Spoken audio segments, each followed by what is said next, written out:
você vê o relevo do lugar, que ela está num ponto alto e onde ela poderia ter, dependendo da arquitetura, uma visão praticamente panorâmica de todo o horizonte, né? Muito privilegiado do ponto de vista de paisagem, de vistas, né? Acho que a gente ficou bastante impressionado ali no momento que visitou. Então isso imediatamente nos colocou diante dessa busca. Não, a gente precisa fazer com que a paisagem participe da arquitetura da casa. Uma das características que nos surpreendeu muito na escolha do terreno foi o fato de ele ser um terreno de esquina. Uma dessas ruas, vamos dizer, é uma rua sem saída. A gente entendeu que essas duas frentes demandaria de nós uma primeira escolha, né? Qual seria de fato a frente da casa. Então a gente elege que a rua onde existe o maior movimento do condomínio, né, seja um ponto de passagem, né, e o acesso de fato seja feito pela rua mais calma. Com uma certa surpresa de ver aquele, né, monolito de madeira tal, que não deixa você ver o que acontece por detrás. Tem um primeiro pátio de chegada, que é um pátio muito introspectivo.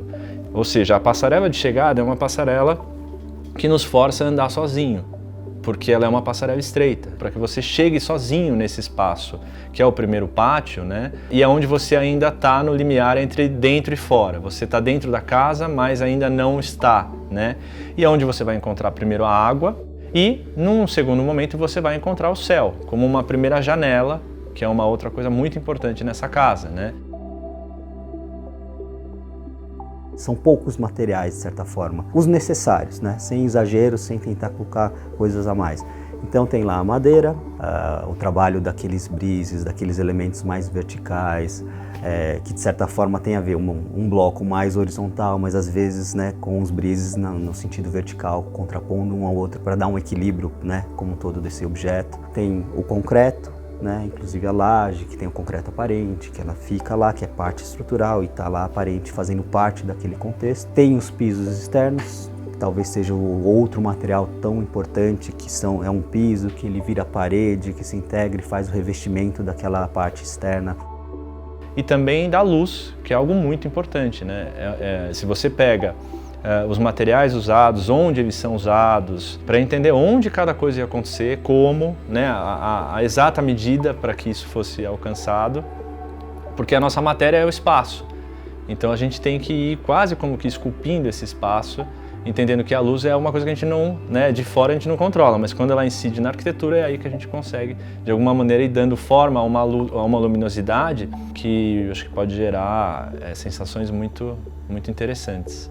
São muitas aberturas. Essas aberturas, elas tentam, sem dúvida, sempre emoldurar a paisagem, que em cada momento que você está circulando na casa, seja num corredor, numa escada, ou estando num ambiente, num quarto, você tem muitas maneiras de olhar para fora, né? E de essa luz entrar também, né?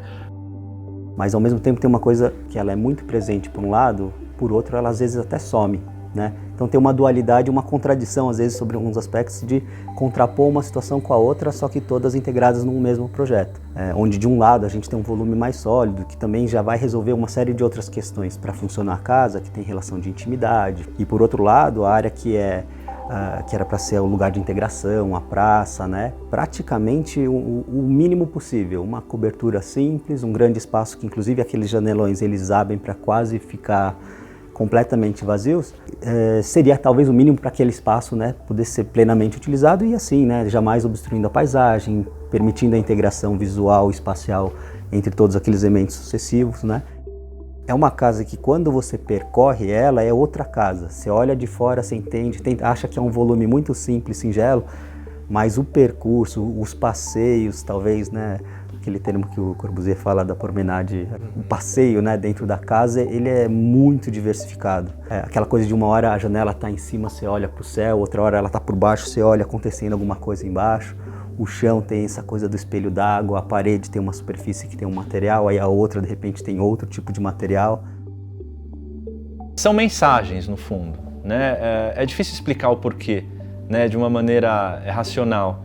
Eu acho que aí é onde entra uma questão da poesia, da arquitetura, de muitas vezes não precisar de palavras para explicar e defender alguma coisa. É através da percepção, através do que a gente sente olhando e estando no lugar, que a gente consegue perceber, né, essas diferenças. E essas diferenças, aí é onde eu acho que elas são importantes para comunicar certas coisas, né, certas características que são essas que a gente está contando.